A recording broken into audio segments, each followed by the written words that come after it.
Imagine standing at the edge of one of Southeast Asia's most dazzling skylines. Glass towers pierce the clouds.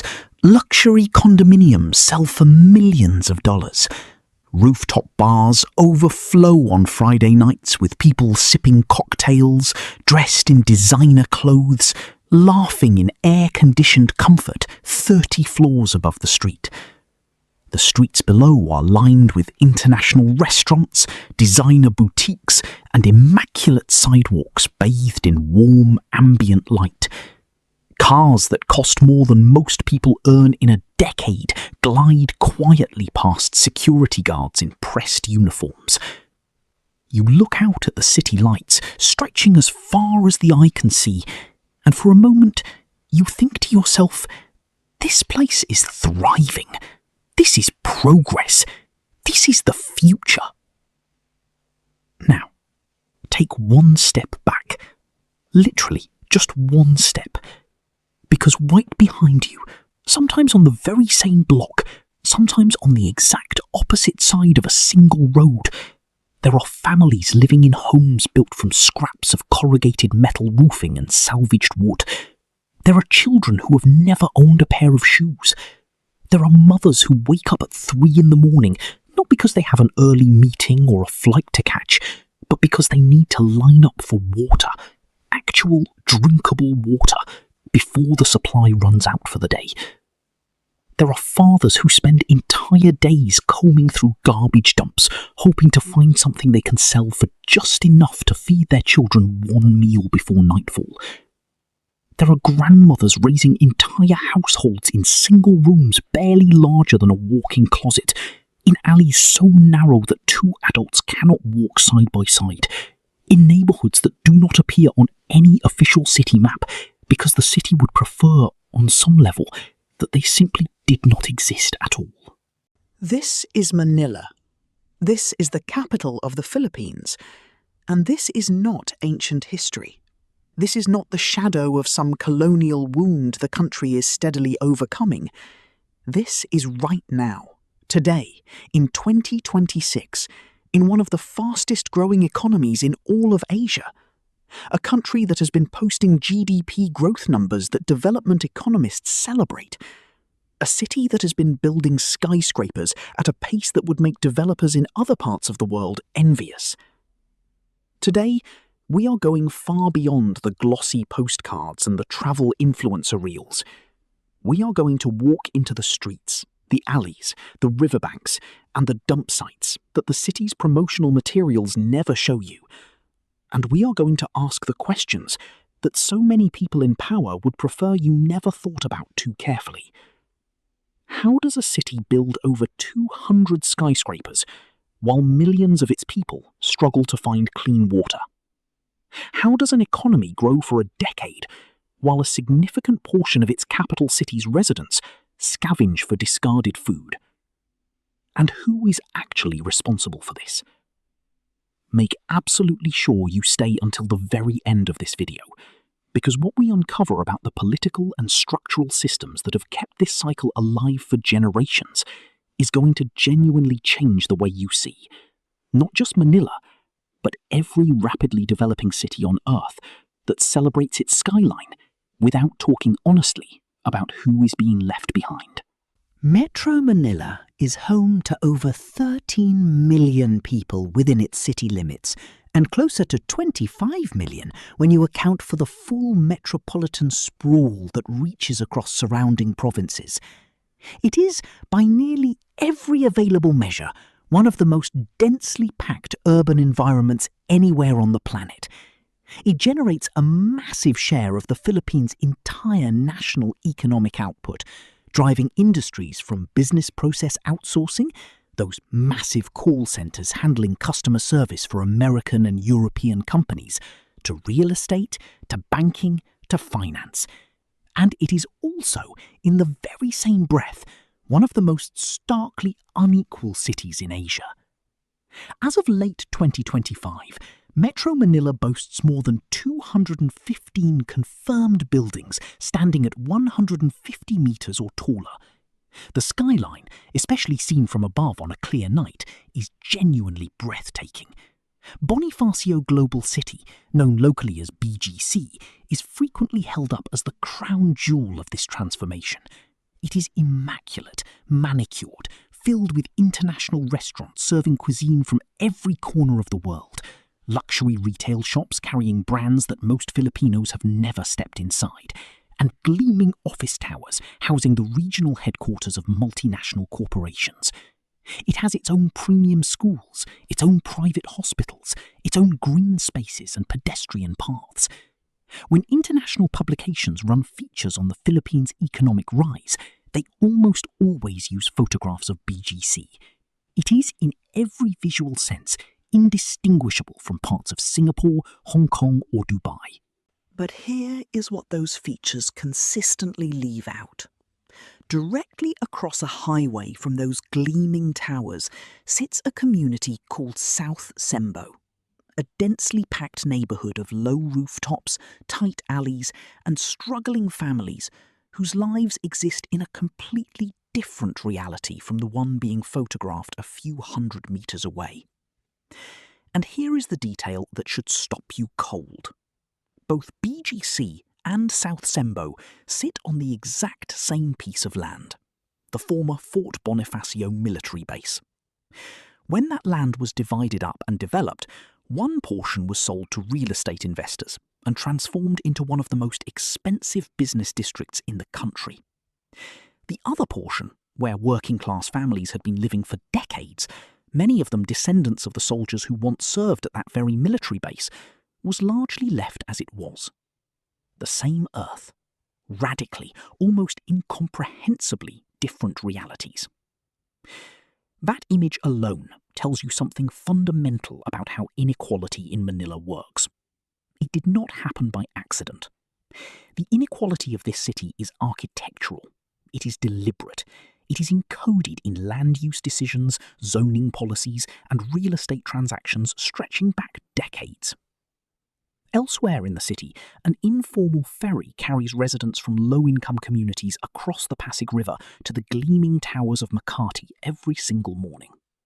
The people stepping onto that ferry are going to cook the food, clean the offices, drive the cars, and care for the children of the wealthy on the other side. And every evening, they cross back. That daily crossing is one of the most honest images of Manila's economy that you will ever find. The labour flows one way. The wealth does not. Before we go any deeper into this story, kindly let us know where you're watching from in the comments below. Now, if you want to understand poverty in Manila at the most unfiltered, ground-level human reality, you have to talk about Tondo. Tondo is not a small, forgotten pocket tucked away somewhere on the city's edge. It is the largest district in the city of Manila by both area and population, and it is home to some of the most severe urban poverty that exists anywhere on Earth. As of 2020, over 650,000 people call Tondo home. Within that enormous district is a community called Barangay 105, more widely known as Happy Land, a name that carries a weight of irony so heavy it almost feels deliberate. Approximately 12,000 people live in Happy Land, settled in areas that are literally surrounded by accumulated waste, with inadequate sanitation, no reliable clean water supply, and housing conditions that no human being should have to accept as normal in any capital city, let alone one advertising itself as an emerging economic powerhouse. Nearby, in a settlement called Baseco Compound, another 150,000 residents are crowded into a stretch of land close to the port. Of those 150,000 people, only 60,000 hold any official registration as citizens. The remaining 90,000, an entire population the size of a small city in many countries, exist in the eyes of the state as though they are barely there. They cannot reliably access government services. They are, in the most literal bureaucratic sense, invisible. And yet they wake up every morning in the same city as the people in BGC. They breathe the same air and walk on the same ground.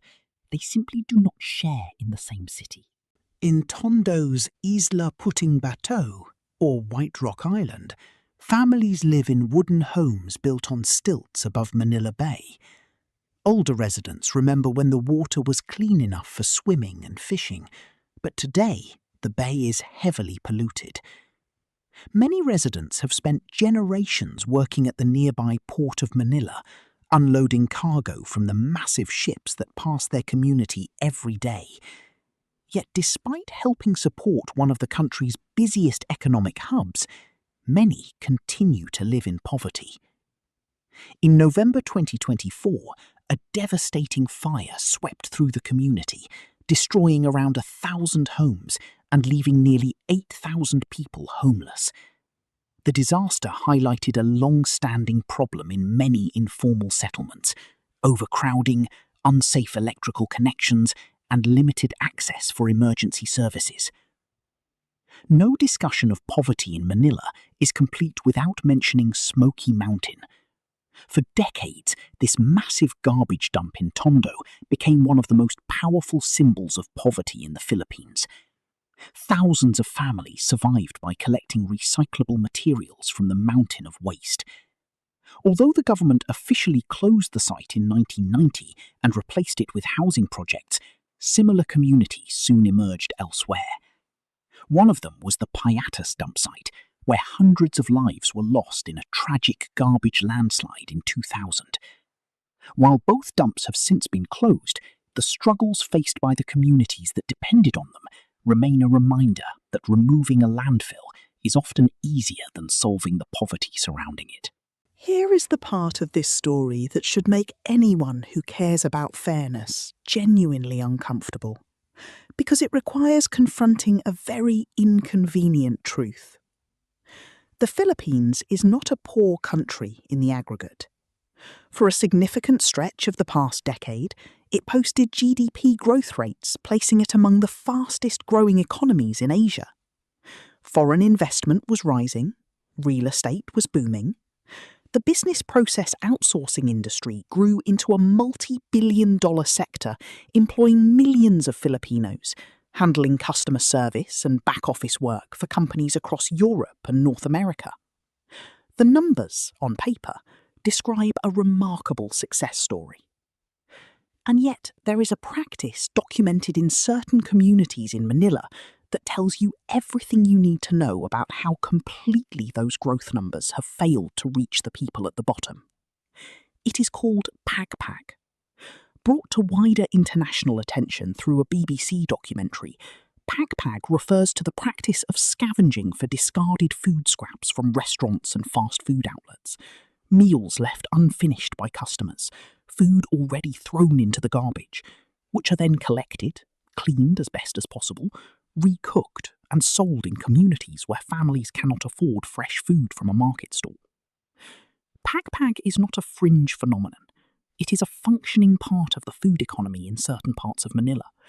And the fact that it exists at all, in a city with luxury dining districts and rooftop restaurants, in a country whose GDP was growing for over a decade, is an indictment of the city's economic model so profound it is difficult to fully absorb. Around 15.7% of families in Metro Manila have experienced involuntary hunger. Not hunger from drought or war or agricultural collapse, hunger that happens in the shadow of full supermarket shelves, hunger that coexists with abundance. This is the crucial distinction that gets erased when governments cite GDP figures and falling poverty statistics as evidence of progress. Metro Manila's official poverty incidence sits at just 1.1% of families as of 2023, a number that sounds almost impossibly low for a city with millions living in informal settlements.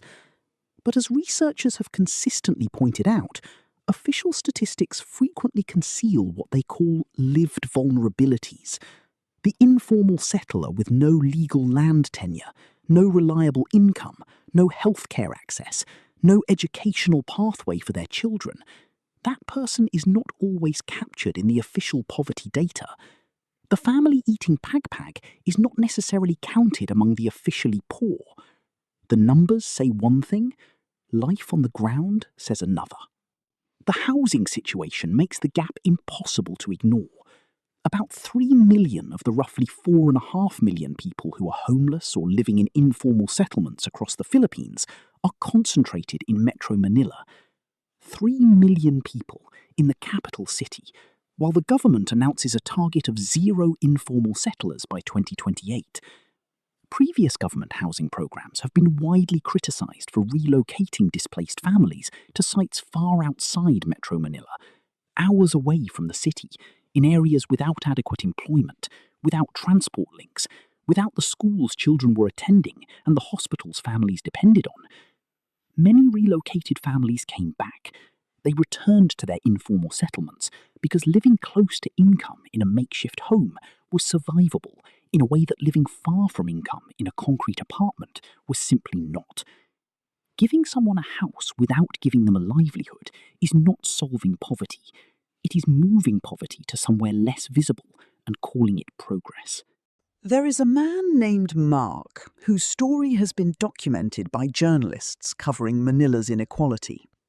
He is a spaghetti sauce salesman in his early 30s who lives in a cramped settlement in West Rembo, Makati, one of Manila's most economically powerful cities. Every day, Mark walks out of his neighbourhood through a maze of alleys too narrow to appear on any official map and steps directly onto a main thoroughfare leading into BGC. The physical distance between his front door and the lobby of a luxury condominium is measured in metres. The lived distance between his reality and the reality of the people inside that building is nearly incalculable. Mark travels by jeepney, the colourful, affordable, deeply Filipino form of public transportation that is the primary means of movement for millions of working-class Filipinos. But BGC, in its sustained effort to project an image of international polish, has long maintained restrictions that effectively keep jeepneys out of its streets. Think carefully about what that means in practice.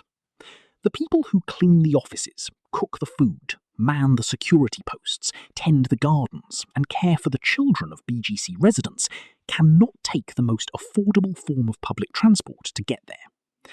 They must walk further, pay more, or find workarounds that cost time and money that people with very little of either can scarcely afford.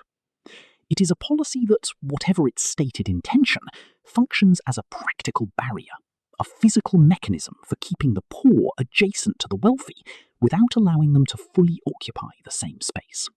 That dynamic repeats itself across Manila in ways large and small. The Pasig River, which winds through the metropolitan heart of the city, was once a vital artery of commerce and culture. By 1990, it had been declared biologically dead, choked to lifelessness by decades of domestic and industrial pollution, with research placing it among the most polluted and plastic-carrying river systems in the entire world. The communities bearing the greatest environmental burden from Manila's uncollected waste, its untreated sewage, and its overflowing drainage canals are overwhelmingly the low-income communities that had nowhere else to settle but along those poisoned riverbanks and flood-prone coastal margins. Metro Manila generates up to 9,500 tons of garbage daily, and up to 15% of that waste ends up in canals and rivers before eventually reaching Manila Bay. The people who live closest to those waterways have the least access to the city's wealth and absorb the most of the city's harm. The environmental and economic inequalities are not two separate problems. They are the same problem, dressed in two different ways. So where does all of this leave us? The problems layered into Manila's inequality are not simple. They did not arrive overnight, and they will not be dismantled quickly. They are the accumulated result of colonial economic structures that concentrated land and wealth in a small number of hands, of political systems those same families learned to dominate across generations, and of urbanization pressures that brought millions of people to the city faster than any housing infrastructure could realistically absorb. But it would be a deep injustice to the communities at the centre of this story to end on nothing but the scale of the problem. When fires destroy their homes, they rebuild. When eviction notices arrive, community organisers mobilise, seek legal counsel and push back.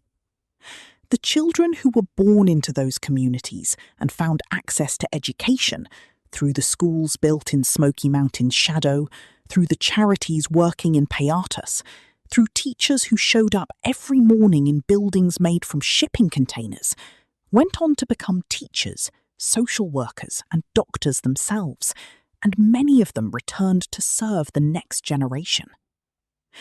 What Manila needs, what every city in the world celebrating a skyline while quietly managing its poor needs, is not charity, it is not pity. It is not the kind of development that builds beautiful public spaces for investors while relocating the poor somewhere less photographable. What it needs is the political will to enforce a constitution that already says the right things, housing policy that treats proximity to livelihood as non-negotiable, environmental cleanup that addresses the Pasig River as the public health emergency it actually is, not merely the image problem it presents, transport policy that does not treat working-class commuters as inconveniences to be rooted around, and a genuine political reckoning with the dynastic structures that have been feeding on the country's poverty for generations while calling themselves its leadership. Manila is one of the most extraordinary cities on earth. Anyone who has spent real time in its barangays and markets and backstreets, not just in BGC, knows that its energy, warmth, humour and collective stubbornness in the face of impossible odds are genuinely remarkable.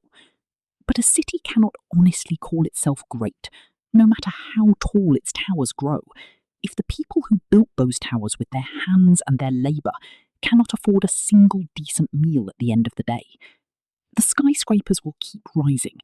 The question, the only question that actually matters, is whether this city will finally find the courage to make sure the people standing in the shadows below them are genuinely included in what is being built.